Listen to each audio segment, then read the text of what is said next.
Chapter 17. Scar.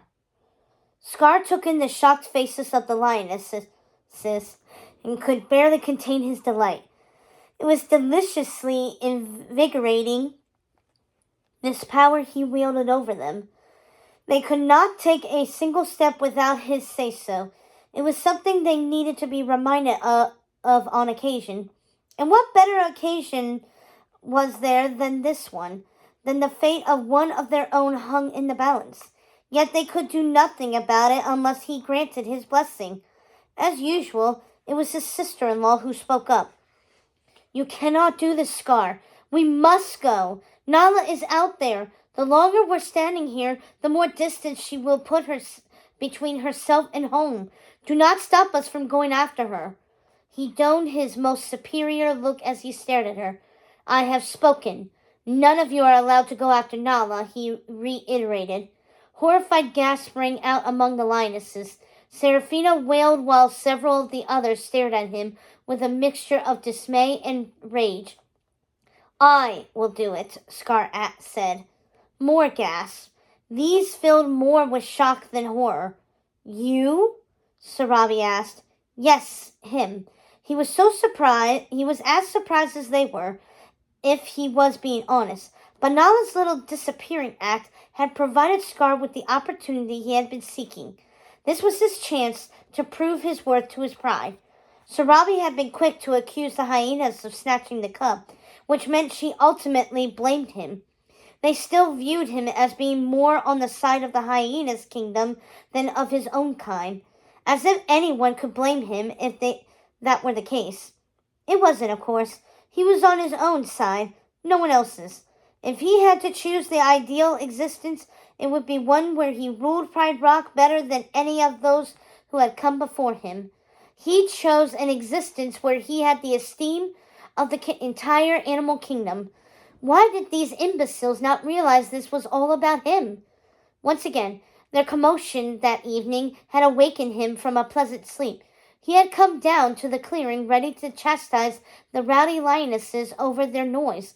But when he saw Viola scoop up the grimy-faced cub, he understood what was happening, that there was a reunion. And he instead began preparing to demand an apology from the lionesses on behalf of the hyenas. As he stood in the shadows, listening to Sarabi's questioning of the little one who had made her way back to Pride Rock, the runt could use a lesson in lying. She was appallingly bad at it. He realized that only one of the two missing cubs had returned. But as the cub stammered through her translucent lies, a plan had begun to take shape in Scar's mind. If you could bring Nala safely back to Pride Rock, then it would solidify him as a leader worthy of his pride's respect and fealty. It was more than he should have to do. The highest regard should be granted to him simply by virtue of his position. But he guessed nothing came without a small price. He would have to earn the lioness's respect, and finding Nala was how he would do it.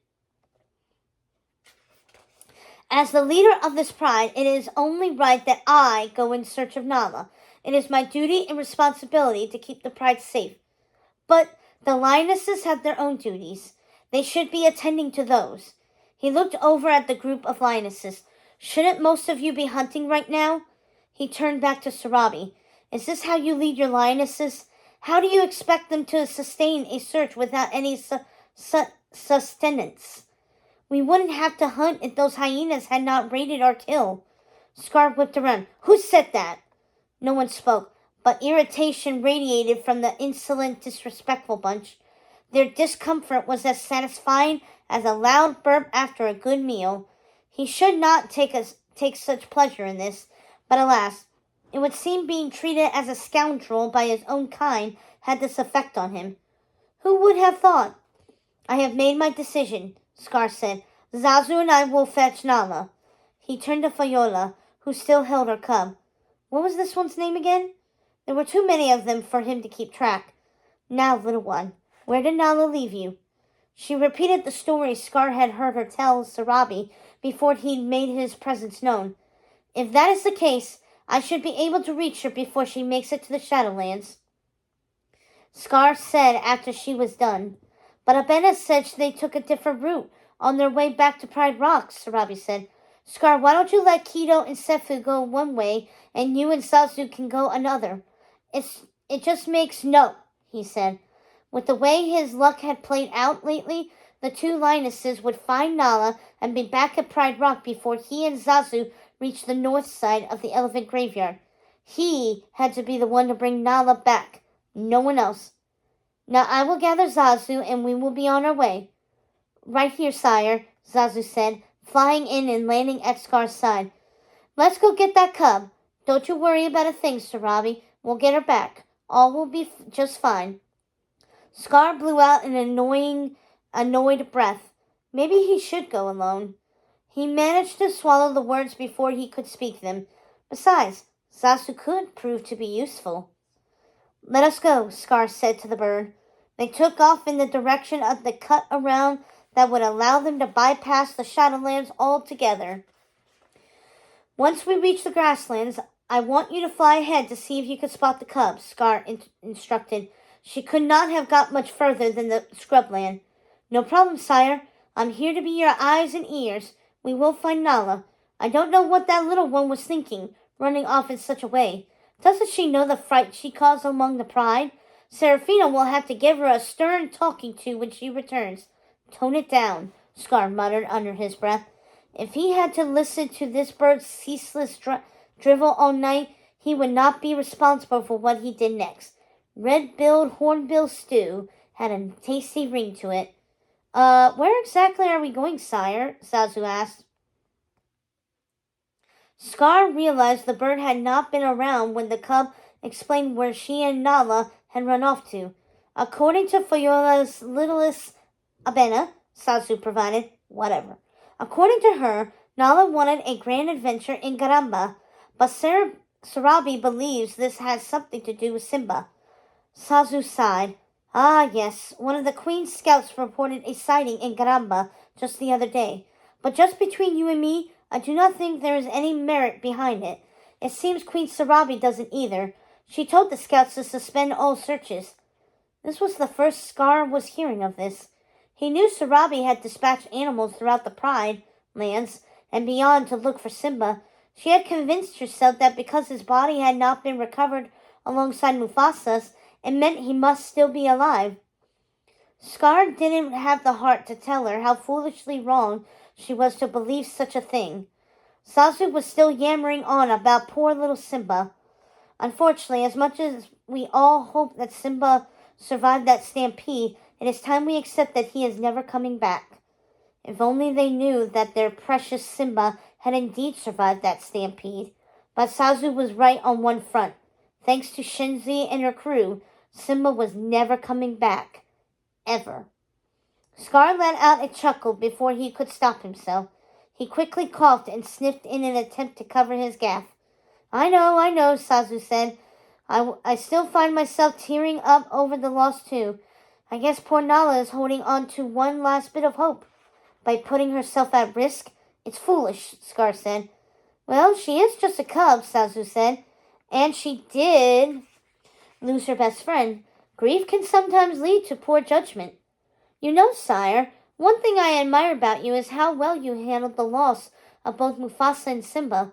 You were able to step in and take over the reign of Pride Rock despite your obvious grief.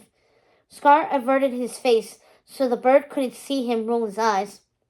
Yes, well, I did what I had to do, Scar said. I knew my pride was depending on me. I could not spend my days wallowing in the sorrow of losing my dear brother and nephew. I think Mufasa would be proud of you, Zazu said. His words rankled. Why should he care what Mufasa would have thought of him? He did not need approval from a dead king. Scar was very close to ordering his major domo to refrain from bringing up his brother to him, except that he couldn't figure out how to do it without revealing how he really felt about Mufasa. Zazu was irritating, but he was also smart. He would pick up on any animosity, Scar revealed. Instead, he would have to continue playing the role of the bereaved bereaved brother and uncle who bravely stepped in to fulfill his duty as king. I live to make my brother proud, Scar said. A brisk wind blew in from the west, bringing with it a faint yet eerily familiar scent. Wait, Scar said. He closed his eyes and sniffed the air. It had to be the cub. That way, he whispered. In a loud voice, he said, Zazu, there is a place at the edge of the forest that has a gathering of kopche and other rock formations. I believe she is that way. It would corroborate what that other cub said about the elephant stampede. The elephants making their way to the Masai Mara would have taken that route to avoid the Shadowlands. Thank goodness he had picked up on that foolish little cub's scent. If Zazu could spot her and direct him where to find her, Scar predicted they would be home before sunup.